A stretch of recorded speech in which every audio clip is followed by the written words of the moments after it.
Hello and welcome back to this channel. My name is Frida Weisel, and here I explore topics related to Judaism, the Yiddish language, cultural artifacts, and more. One thing I'm deeply fascinated by is how children's entertainment is shaped and shapes a child's entire orientation to the world.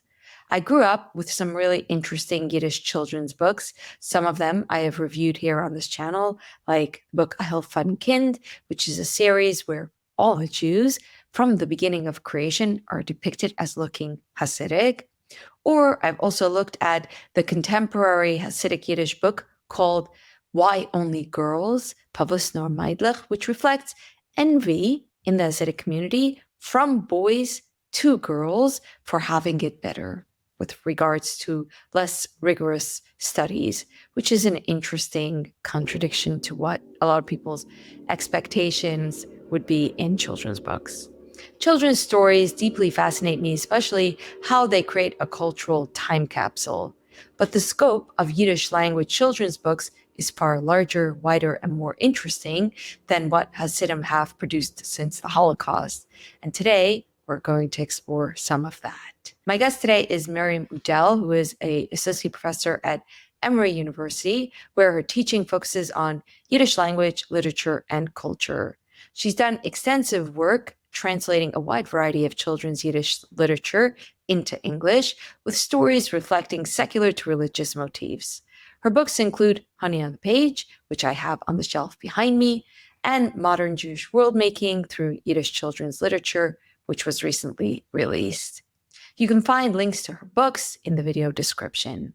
By the way, Miriam is trained as a rabbi and received her ordination from an all-women's institution in the Bronx. Hi, Miriam. Welcome. Thank you so much for doing this. How are you?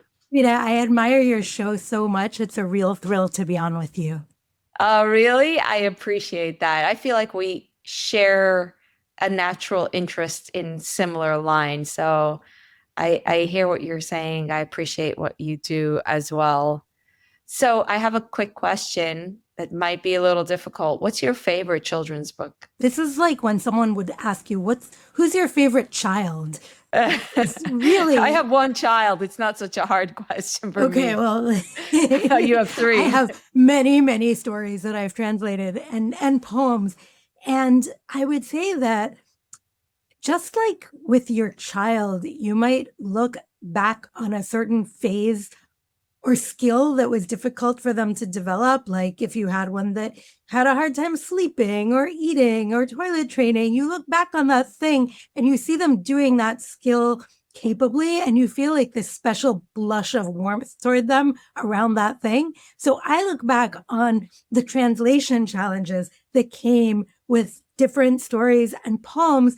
And when I see that they're working in English and it feels like I've made them accessible and they're kind of singing in the way that I want them to sing, then I have a moment of feeling like, okay, that's my favorite one in relation to that challenge that we overcame. One of the benefits I have in my work when I review a Yiddish piece of media is that I can interrupt the media and offer commentary. And that allows for explanations of things that are impossible to translate or require some contextualizing.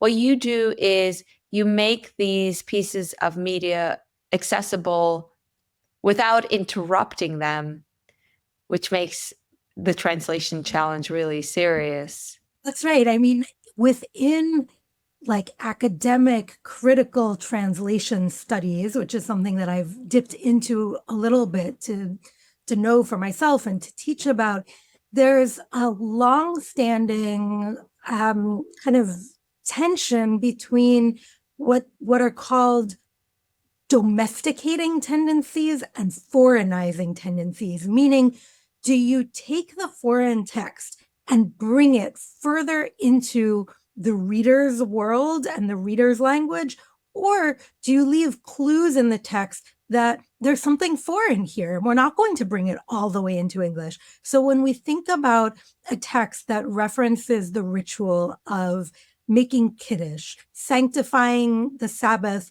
traditionally over a cup of wine or grape juice, am I assuming a reader for whom I can say making Kiddush? Do I need to explain sanctifying the Sabbath? Can I embed that in the text in some way that's going to be smooth so that it's not sticking out too much, but it's still giving some indication that, hey, you're encountering another culture and you need to do a little bit of mental work to go towards it. Yeah.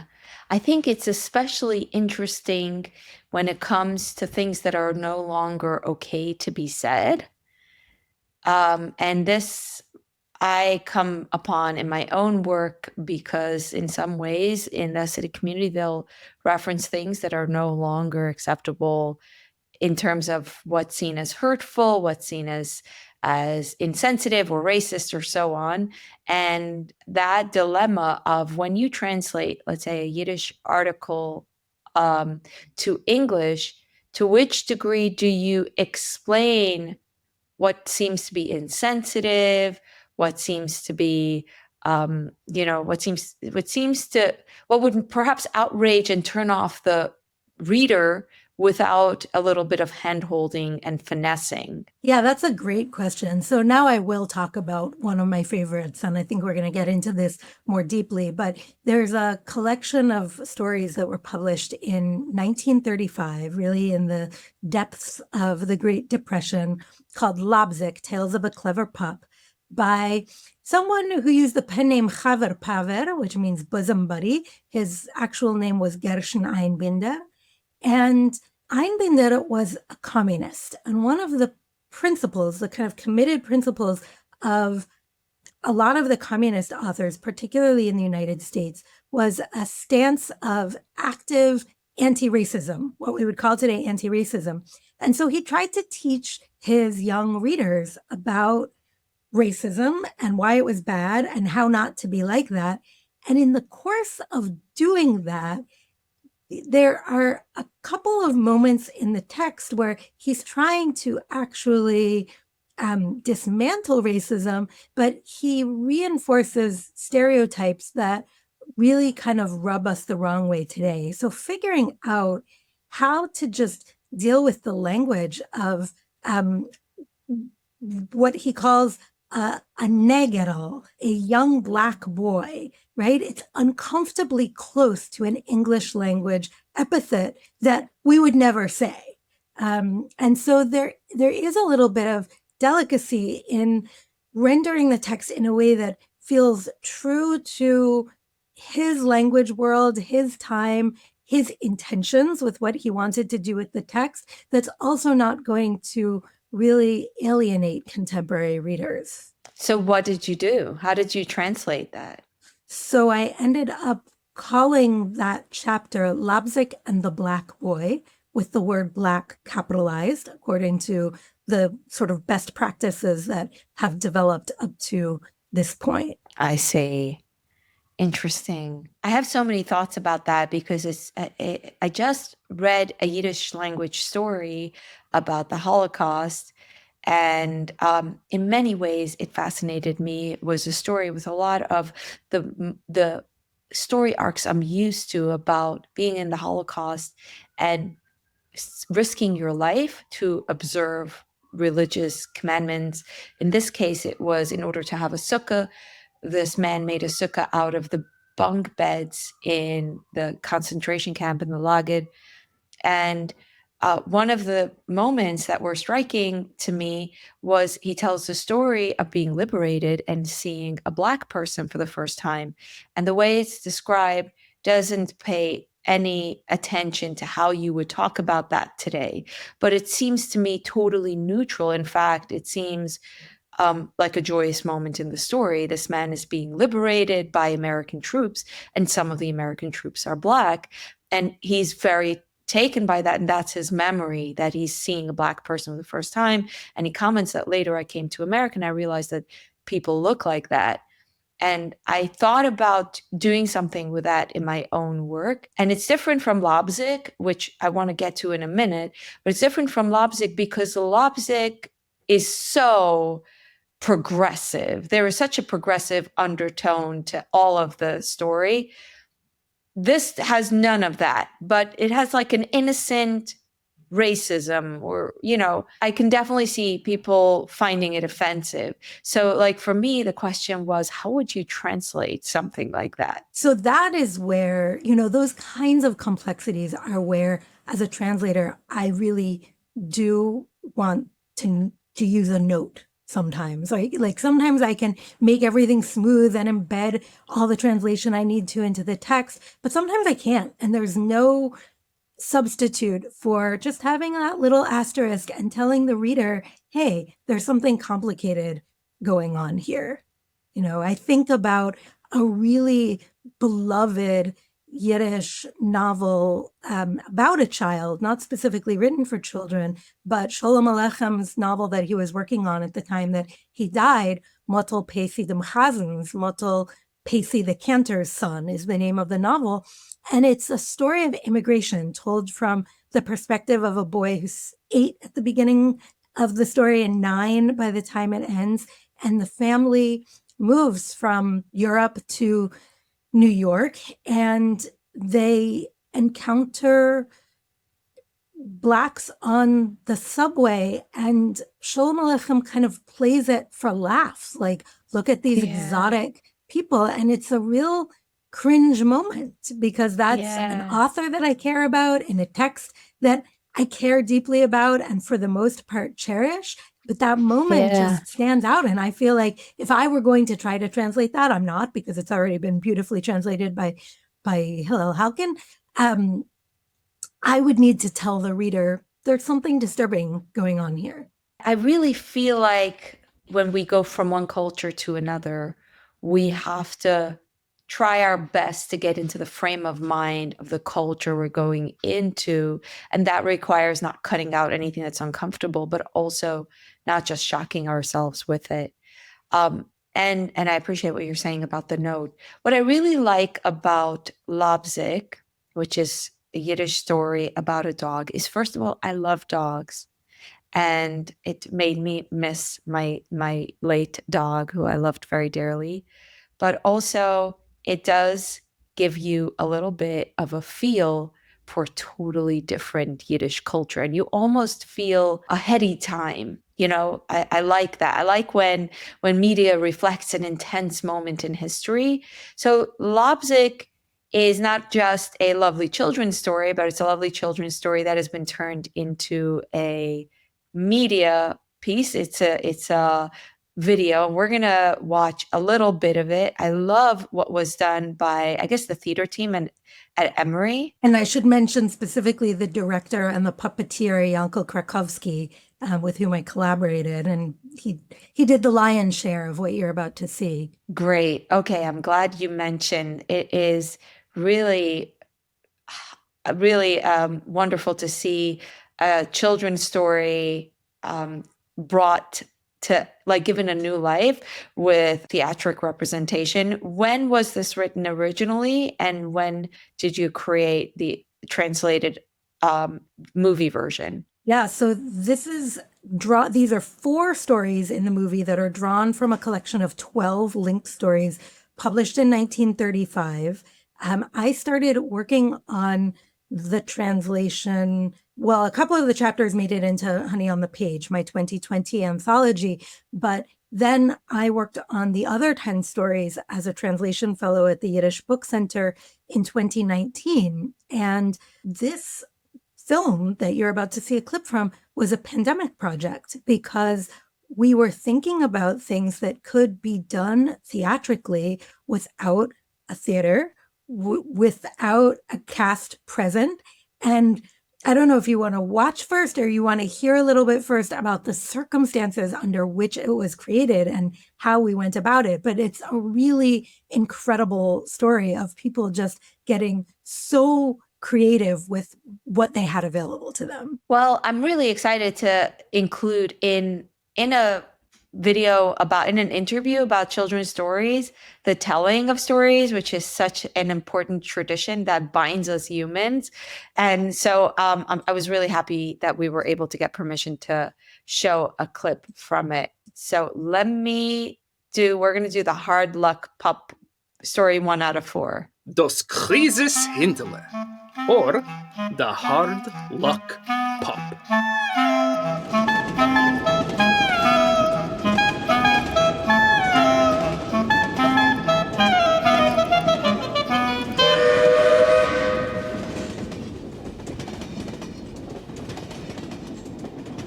Lobsick the puppy was in a basket.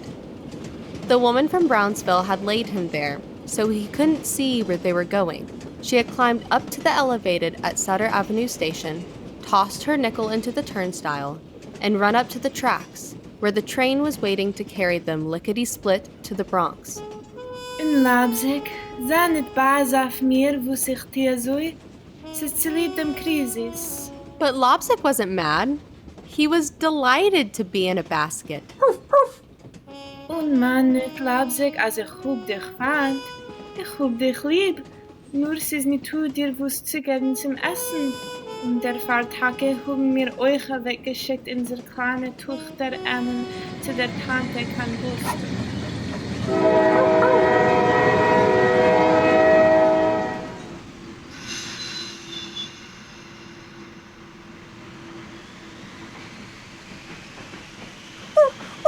Lass mich nicht über! Lass mich nicht über! But it had already happened. The train sped away with the woman from Brownsville, and the puppy was left alone in a strange part of the city with a note around his neck. At first, Lobsick thought it was all just a game, and that someone would come back and get him soon. So he lay down in a corner and waited. He waited and waited as the day wore on and eventually turned into night.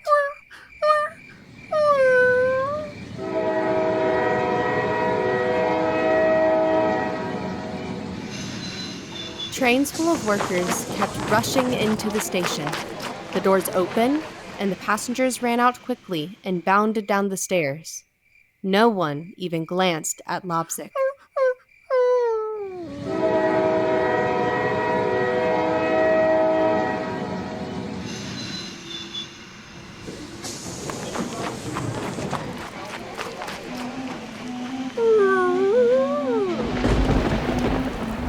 Meanwhile, it began to rain.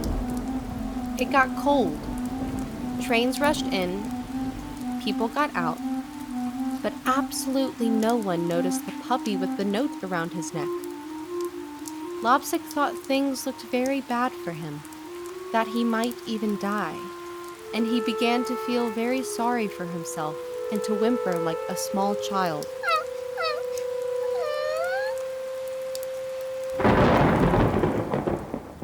Let's leave Lobsick crying on the platform for a while so we can tell about Beryl the operator. Beryl had big black eyes that were always merry. He had a capable wife named Molly, a little boy named Mulik, and a little girl named Rivkala. He had been sitting in a window seat on the train, looking out. Ach, es geht der Regen. Obere kaputte der Regen. Aber es wird sein eine gute Wetschere. The Lexington Avenue Express train stopped at Jackson Avenue and outran Beryl the operator with his merry eyes. But before he could head for home, he noticed the puppy with the note around its neck, trembling with cold and whimpering like a child.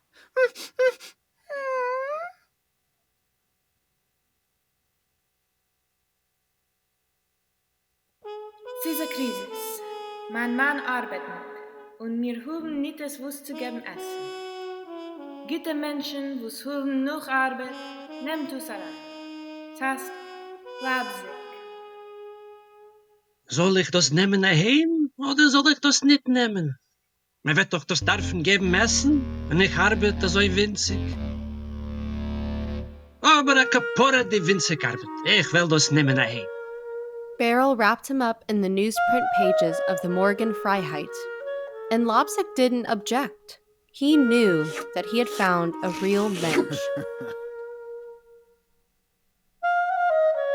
I don't even have to tell you about the great joy of Rivkala and Mulik when their father brought the hard luck pup into the house.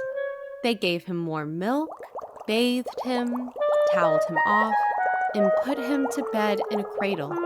Rivkala rocked it and sang softly. Oh, lapsig, oh, schlaf, hinter von Krises schlaf. Die Pioneren wollen Schweine weg, treiben dem Krises, oh, schlaf, schlaf, schlaf. Lobzik obeyed and was soon fast asleep. How wonderful. So much fun to watch it after all this time. Yeah, looking back at something like this, isn't it a wonderful piece of storytelling? And, I can say yes, because it's built around a translation that I did. But I think in the final project, when you consider the fabrication of the puppets by Ryan Bradburn, the puppetry by Yankel Krakowski, the student narration, and the incredible soundtrack by Melanie Chen Cole, my translation accounts for, maybe 10% of what you're actually seeing. So I can concur and say, this is a fabulous piece of storytelling that was done on a shoestring budget. What I like about it is it takes me back to the whimsy of my childhood. We actually had access to Clifford in our schools, in our girls' schools. There's something about getting into that child's mind that feels like it's captured here. And of course, it also really captures a political moment. It's so palpable. You just watch 2 minutes and you understand exactly where you are historically. What I found really interesting is that they say crisis and the translation is depression. That's right. And that was the standard way of referring to the Great Depression in Yiddish, in that secular Yiddish. I see. Okay, I see. Something else that I found interesting with the translation that popped out at me was that they speak of the dog as an it, and you translate it as him. Yeah. So that was a choice, right? Because in Yiddish, dosiento is grammatically neutral. So the most literal translation would be it, but that would be so emotionally alienating for my contemporary readers that I did choose him. And this makes me want to go back to something you said before showing it, which is that part of why this spoke to you is that you love dogs, which is a very normal American way to feel. But if you want to gauge the distance between traditional Yiddish Jewish culture in Eastern Europe and this cultural product of New York in the 1930s, you can do the whole thing through the relationship to dogs. In Yud Lamed Peretz, one of the great canonical Yiddish writers from Poland, in his work, he has wonderful memoirs of his boyhood. And he talks about the fear of dogs, the anxiety about dogs, the sense of dogs being impure and the stigma attached to dogs. The last thing that a Jewish child would want to do would be to touch a dog. If we go back, further than that, and we think about what they used to call the initiation ritual that would happen for a boy on his first day going to school, going to the elementary school known as a cheder, he would be wrapped up in a prayer shawl lest he see a dog, because dogs were such symbols of impurity. So the idea of bringing a dog into the home and having it as a household pet and a member of the family, like, it really shows this incredibly long cultural distance that Yiddish-speaking Jews had traveled. Sometimes when I give a tour, we get to see an upshare in Yingle, a 3-year-old who's just had his hair cut, be carried outside, covered in a prayer shawl and a talis. I remembered that it was cats that were the worst offenders, but both dogs and cats are not kosher. But I thought that cats are a problem near the childbed for the kimpetorn, the woman in childbirth, and that's considered a bad omen. But cats were household pets because it was so practical to have them to keep rats and mice under control. Yeah. I know my mother also had cats in her childhood, and she doesn't have very good memories of them. But it was like a necessary evil. Why do you think dogs were so feared? And maybe can you speak to children's stories that had animals in them and how they presented before the Americanization, Westernization of Yiddish children's literature? Sure. So there are a lot of stories with animal characters. I'm trying to think, though, of purely European examples of stories driven by animals. And most of the ones that are coming to mind and the most charming ones are actually American in some way. I'm thinking about the story that really opened the way for Isaac Bashevis Singer to writing for children in 1965, Zlata the Goat.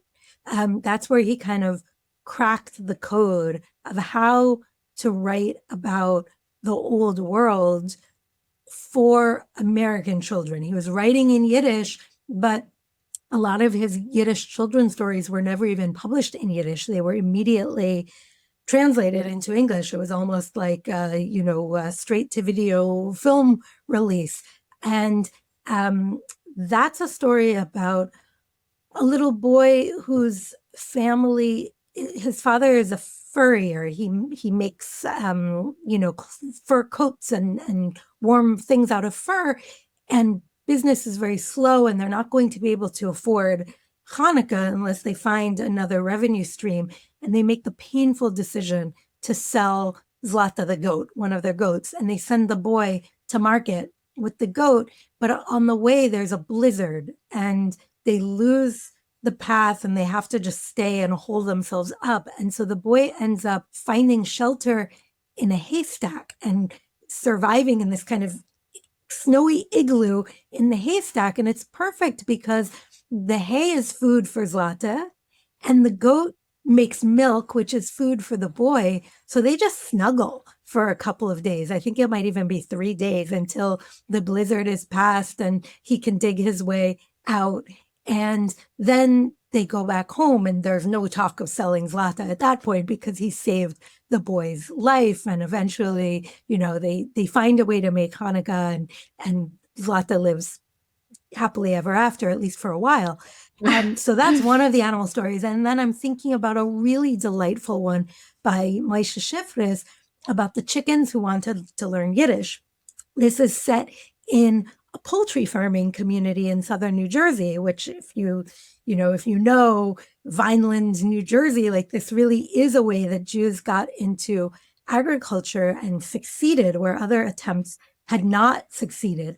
And so these Jews are living in rural New Jersey, and they start to become concerned that the children should be able to talk with and correspond with their grandparents in Yiddish, and they really need to create a Yiddish school, a Yiddish after school for their children. So they pool their resources, and they do exactly that.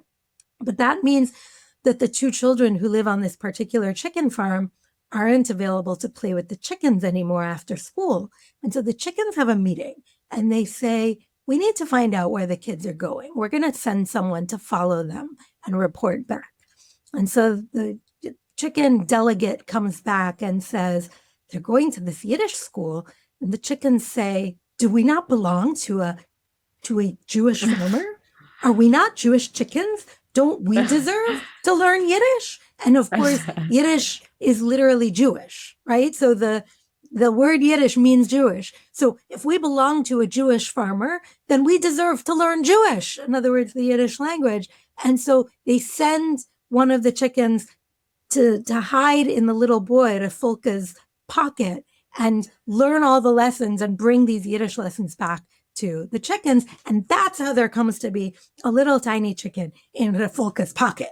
Those are great animal stories, but again, it's the American context. Yeah. There is a story that I read in Honey on the Page that involves an animal in a context that I'm more used to from my own childhood, which is the story of the man who keeps Shabbos, the rabbi who keeps Shabbos, stops his travels while his fellow travelers say, we don't care that it's Shabbos. This is too risky. We're going to keep going. And so the great rabbi who sacrifices so much, puts his life on the line in order to keep Shabbos, he's essentially without any protection. He's undefended, and a big lion comes towards him. And the story goes that the lion becomes his sort of friend and protector, and even his ride to catch up after Shabbos with his fellow travelers, which is a part of a motif with Yiddish literature I grew up in with, and which I saw in some of the stories in Honey on the Page, of mystical stories. It's like you keep Shabbos and you're in the middle of traveling, so you're stuck somewhere and you come upon a magical house. It's a really interesting thing to think about in hindsight, because that sounds like fantasy literature.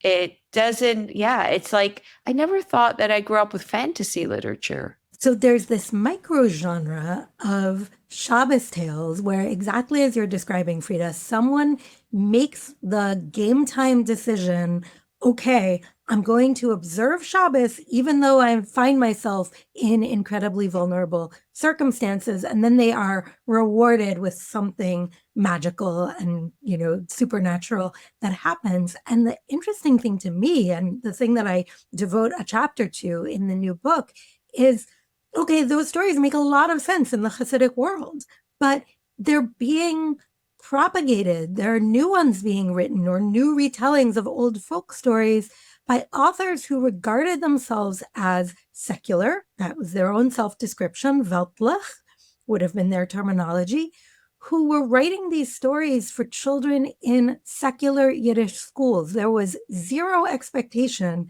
that the children reading these stories would actually be motivated to keep Shabbos in the traditional way. In fact, it probably would have been deeply upsetting to their parents if they had done so. So I have a theory about what these authors were doing writing these stories.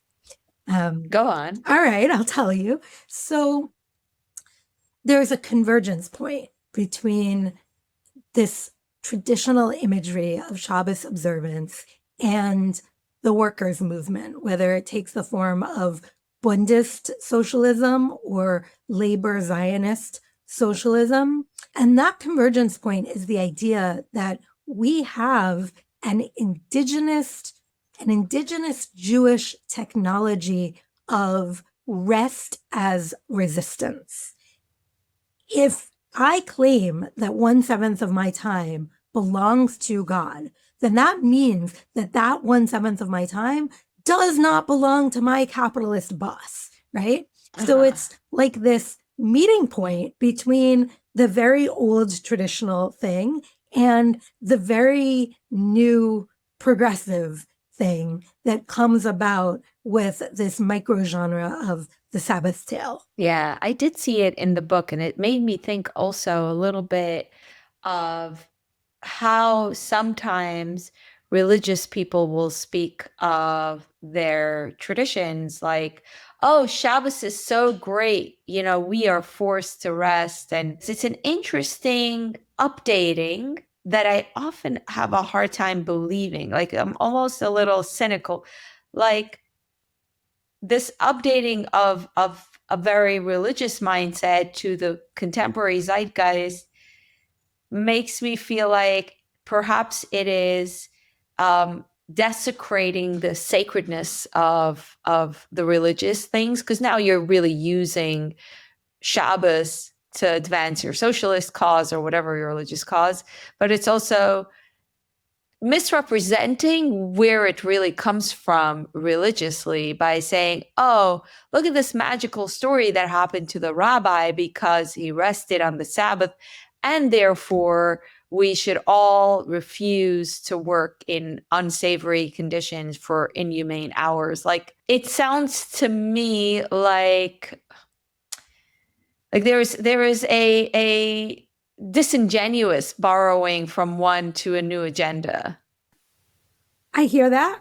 And, in my own personal practice, I do observe Shabbos in a pretty traditional way, not because it advances my political progressivism or my desire to rest from my terrible, arduous labor of being a college professor, but in a just much more kind of traditional alignment with Jewish law. And I would say, as my lived experience, that there are many aspects of it that are just sweetness and relaxation and delight and better food than we eat the rest of the week and all of the creature comforts that then do create some spiritual elevation. And I will also say that sometimes it's lonely. Sometimes we miss out on things. Sometimes there's a lot of anxiety around knowing that important news might be happening and we're not aware of it. And there's something that can feel a little bit troubling about withdrawing from the body politic and from connectedness with the rest of the world at a time when it feels like the world is reeling. And at the same time, it's very grounding to sometimes pull out in those ways. And so for me, in my own experience, it's both comfort and consolation and can be a source of anxiety. So like, I want to be honest about that. And I totally hear you that there can be something, I mean, in general, whenever we kind of use in the traditional formulation or used by Maimonides and others, whenever we use Torah as a spade to dig with, that can be a dangerous practice, right? Although I'm no one's rabbi, so I'm not, it just is an interesting, when that happens, I always think about that. I think about what's using what and to which degree is it authentic to the original intention, and if that is a problem at all. I really appreciate your response on that. I want to talk about something sort of related. I interviewed Anna Sternschus, who is a scholar at University of Toronto on Soviet Jewish history, and she's collected really fascinating testimonies. And a part of her work deals with taking traditional Jewish prayers, stories, and also updating them. So, for instance, the Haggadah, the story, the book you recite on Passover, then gets changed with God removed, and the party gets replaced as the main character and the heroes of the story instead of the religion, which I found really interesting. So I really want with this interview to take us a little bit with how into the mindset of how different children's stories reflected different values.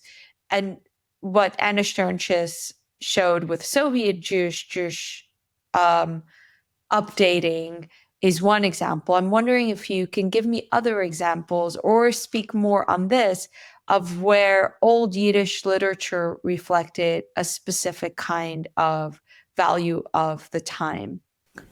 Yeah. So one thing that I think is really important to understand as a kind of general framework for this is that the way, first of all, most of this Yiddish secular children's literature that I study and that I write about in the book, most of it was produced in the 1920s and 30s between the two wars. And then there was another big batch published in the Americas during and after the Holocaust. So through the 50s, and then it kind of tapers off going into the mid 1970s. But, it's just a like drip drop at that point.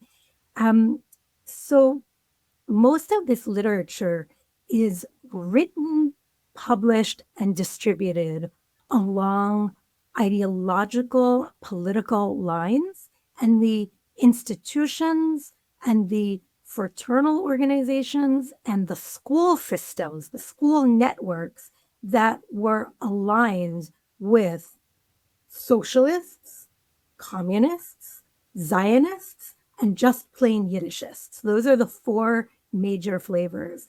And so when we think about updates, right, these are all part of a broad left, political left, that understands itself as secular, but with somewhat different emphases. So when you see traditional materials being modernized, there's always going to be a move away from God-centered language toward interpersonal, what we would call bein adam lechaveira language, but from person to person rather than from person to God. So more horizontal and less vertical, if you will. But according to these different political intuitions, there are different emphases. So I'll give you one example.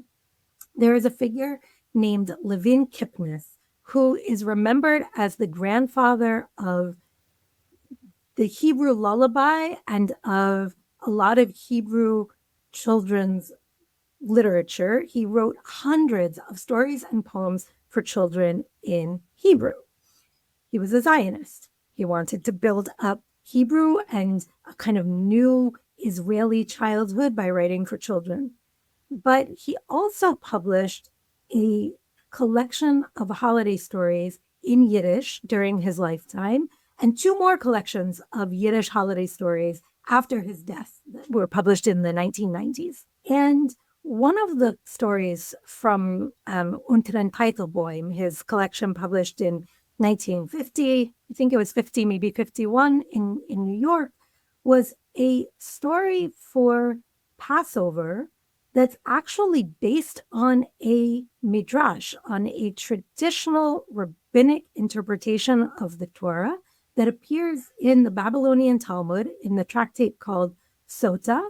And it's the idea that the generation of boys who should have been killed under the decree of the Egyptian pharaoh, who demanded that all Jewish baby boys or all Israelite baby boys be thrown into the Nile River and drowned. And yet we know that there are men who participate in the Exodus. There are like 600,000 men of military age at the time of the first census when the Jews are in the desert after the Exodus. So how did that many boys survive to manhood, right? That's the problem the rabbis are dealing with.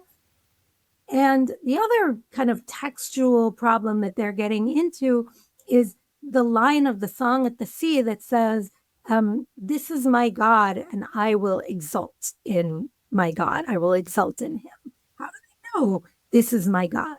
So there's this traditional midrash in Sota that talks about how these boys were buried by their mothers in protective pits under apple trees, in a grove of apple trees. And that's how they survived. And that God sent angels to take care of them, to meet all of their needs, and gave each one of them an oil stone and a honey stone. So they would have like fat and sweet to nourish them. And that's how they survived to manhood, so that they could leave. And because God personally had taken care of them, that's how at the moment of the Exodus, at the moment of crossing the Red Sea, they were able to say, Ze Eli v'anvehu. This is my God, and I will exult in him, because there's a rabbinic tradition that says whenever the word Ze is used, there's a physical act of pointing and recognition. All right. So what does Levin Kipnis do with this story? He takes it and he brings it as close to secular and an absence of God as you can possibly get. He creates a focus on the mothers who have to make the agonizing decision to bury their boys. He talks about the angels who came, and instead of bringing a honey stone and an oil stone, they brought a milk stone and a honey stone, because he's a Zionist and he wants to emphasize that this is the land of milk and honey that they're headed to. And he writes poetry and lullabies for the mothers to say. And yeah, there's like a little bit of God in it, but he greatly reduces the God language. And he says that in the middle of the night, the liberator came, Moses the liberator, and a proud generation of boys drew tall and strong like date palms and marched along with their heads held high and led the people out of Egypt. right? So he's taking the story, he's expanding on it, he's making it much more poetic, much more lyrical. He's using lyrical language to describe the land of Israel, and he's reducing the role of God. Wow, that's so interesting. And he's essentially introducing the children to a desire for their own exodus and for being returned to the land of milk and honey, which of course has such a powerful effect on children all the way throughout all of life when you grow up with that kind of yearning in the literature. So that's really interesting. I can say that I really had, before your work, an understanding of the Zionist project in the way it presented with children's literature. This was a really interesting example, taking the biblical story, which I'm familiar with, and giving it such a different flavor. You can almost feel the different, like, hope running through it as you tell it. Is there any other such examples? Because this is what I'm really interested in. Like how do stories reflect values? Especially striking examples like it that you can speak to. Sure. So examples of the specifically Zionist kinds of plot I arcs? think so. Yeah. Okay. I think I'm interested. Yeah. In that moment as Zionism was percolating. So one of the kind of treasured writers who's been totally neglected, she was published in Buenos Aires and New York and other places. She was translated into Spanish, and into Hebrew, although the translation into Hebrew was done in New York, not in Israel. But she had never been translated into English until I came along. Her name was Tsina Rabinowitz, and she was another one of these Zionist Yiddish authors. And there are two things that I can point to.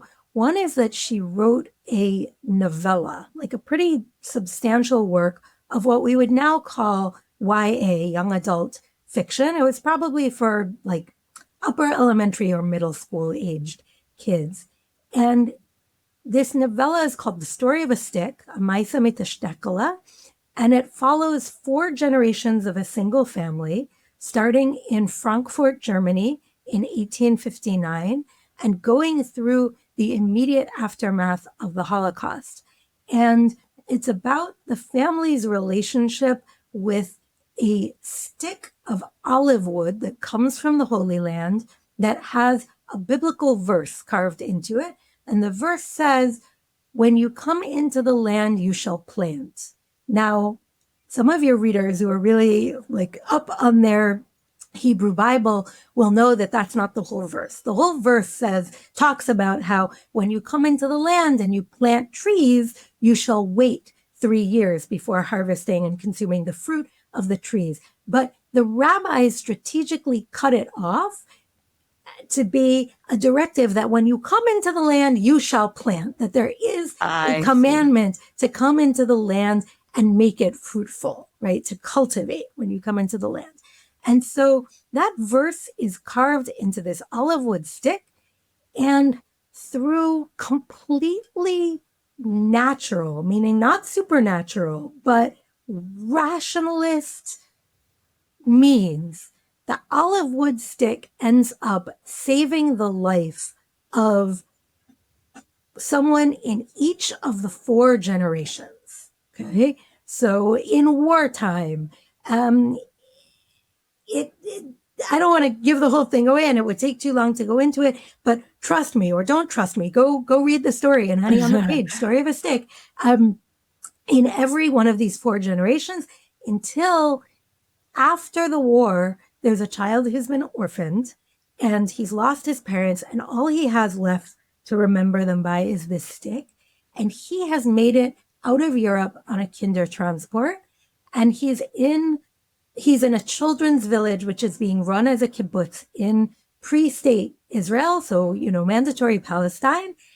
And he decides it's time. His father has given him an instruction that when he comes into the land, he should do what's written on the stick.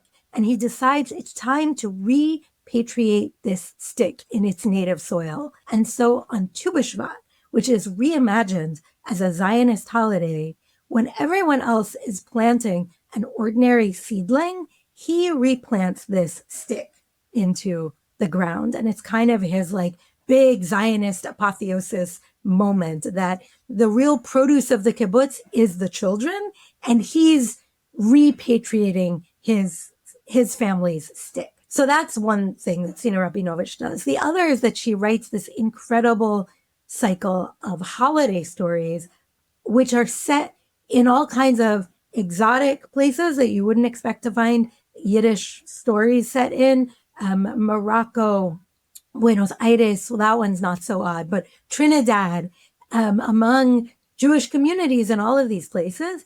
And they tend to have a kind of Zionist orientation, as you say, creating that sense of yearning. Wow, that's so interesting. The stick story especially. It's really interesting just to see how important to any moment children's stories are to expressing that moment. And this takes me back to thinking about Leipzig, which captures so strongly the moment of the Depression and the organizing, and also the Yiddish. There's a lot of Yiddish in the story. Everyone in your translation who speaks, or many people who seem to speak Yiddish, the policemen and the like people who you wouldn't expect. There's not really code switching. It seems the dialogue is in Yiddish, but there's like this moment where Yiddish seems to be a functional language.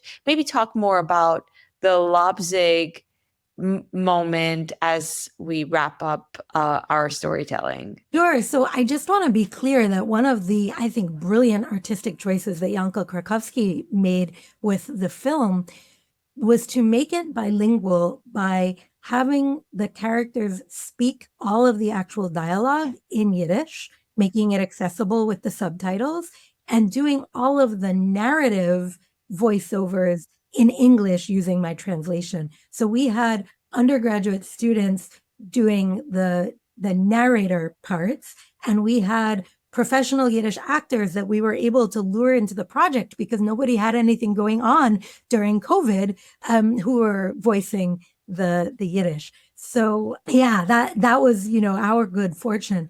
But you're right, in the stories themselves, there is this rich world where I won't say everybody speaks Yiddish, because it is clear that there are moments in the text where our family that we're following, Leipzig's adoptive family, are speaking English, but Yiddish is a broad enough world that you can encounter your fellow workers with whom you are in solidarity.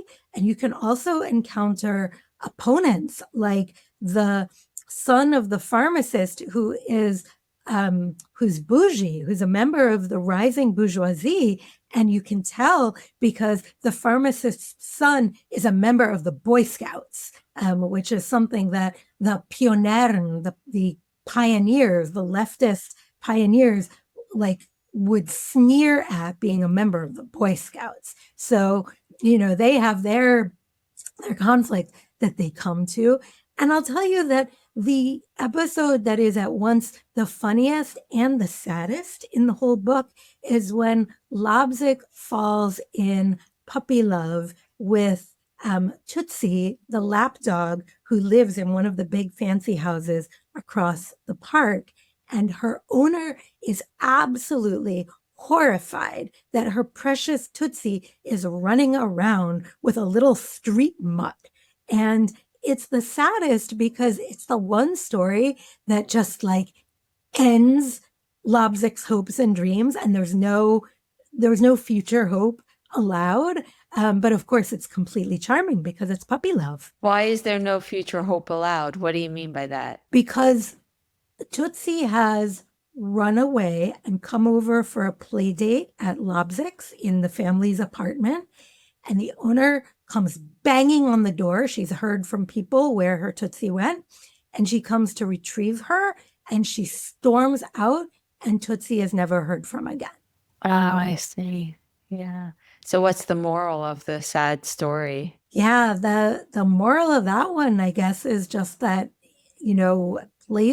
place no hope in the Yiddish speaking and therefore obviously Jewish bourgeoisie. I see. I shall make a note of that if I ever time travel to such times. Very interesting.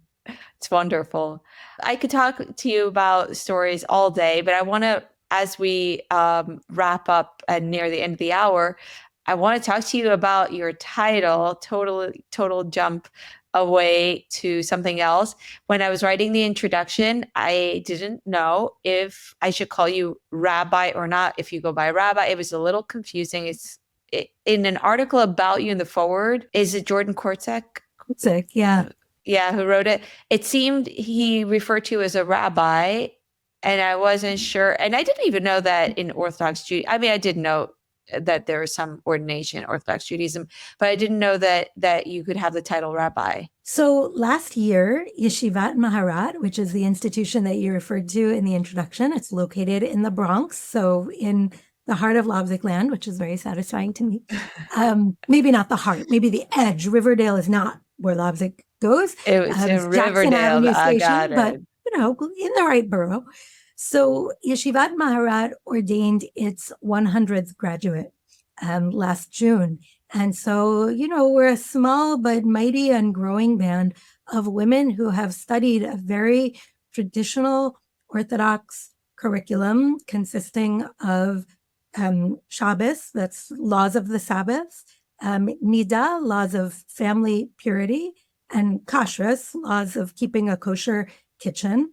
And we've done the studying, we've taken the classes, we've read the texts, and we've been examined and ordained as rabbis, as clergy members. And we use a range of different titles. Some of my sister Maharats, the original title that people were using was Maharat, which is, we love a good acronym in the traditional Jewish world, and it's an acronym for a spiritual and rabbinic leader.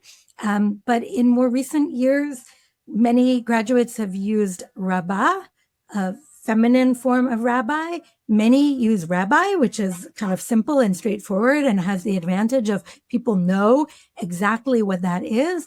And then I was a little bit of an oddball unicorn.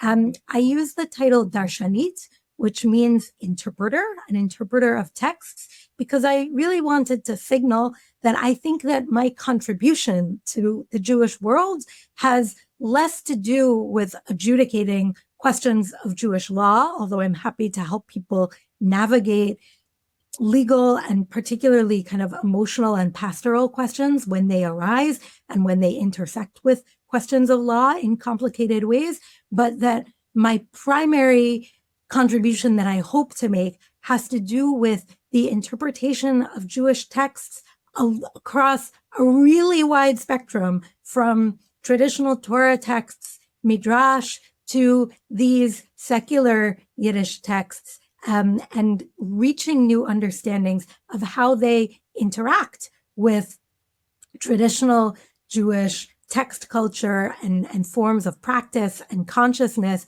and how the Jewish past, broadly understood, might have new and exciting ways of interacting with and informing the Jewish future. I see. Are there any roles of like officiating a wedding that you can do having received this ordination? Sure. I haven't been asked quite yet, but I would. Are you waiting? I would be thrilled to officiate a wedding. I would still need to register with the state, but I am, I'm a clergy person. And so I could do that. Something that I've had occasion to do a little more of is sometimes kind of being present with friends or with acquaintances when they go through divorce, which is something that I've been through and that, many of my friends have been through. And that's a time that really calls for a lot of pastoral sensitivity. And there are some other life cycle events where I'm sure we can help out. Yeah, I can see a lot of moments that being the rabbi in the room can be very powerful. I'm just thinking now because I've been very closely involved with the medical world, and seeing the rabbis in the hospitals in recent months, and thinking about that. Like, I guess I come from this very strong tradition of a rabbi needs to be a man, and I, of course, struggle with the idea of a rabbi being a woman. Like, when I moved into this neighborhood I'm in now, I was walking my dog, Snoopy, and I passed a shul, very, very nice historic shul that was in session, like people were arriving. I was like, oh, wow, I moved next to a shul. I'm super excited. And I stopped a man and I said, is this a synagogue? Like, I just asked him a little bit about it. And he said, yeah, actually, I'm married to the rabbi. And my first assumption was like, oh, he's gay. Like, it was so much a given that this person was married to a man if this person is married to the rabbi. Like, it didn't enter anywhere on the periphery of my mind that actually, no, he's married to a woman who's the rabbi. And that kind of is, to me, a reflection very strongly of how strongly my childhood has shaped my idea of what a rabbi looks like, and trying to think of like, where does that come from? Like, what shaped that impression? What makes me think that the man who comes into the hospital room has to be a male, who comes to comfort you and tell you where to go to get kosher food? Like, it's an interesting thought experiment for me that brings me back again to the idea of how powerful childhood stories, messages, ideas are in shaping us for life. I mean, to cut ourselves a little slack and be fair, it is now in the Hebrew calendar year 5786, and Maharat started ordaining women sometime in the 5770s, right? It was